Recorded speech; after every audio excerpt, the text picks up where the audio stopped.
Namaste, I'm Rohit Raghavan from BA Journalism for today's feature news. A remarkable event occurred in Indian sporting history in 1983. It was India's first time winning the Cricket World Cup. No one anticipated India's victory at that time. The favourites were teams like the mighty Aussies and the West Indies. India's squad, captained by the 24-year-old Kapil Dev, was youthful and experienced. Nevertheless, the team put forth a lot of effort, had faith in themselves and played with all their might. India and West Indies played their finals at London Lords on June 25, 1983. India managed to score only 183 runs, a small number in cricket at that time. India was predicted to lose. However, Indian bowlers performed admirably, dismissing the West Indies lineup for a mere 143 runs. An unimaginable had been done by Team India.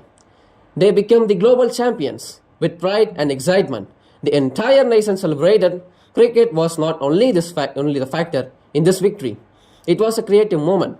It demonstrated that anything is achievable with perseverance, faith, and teamwork.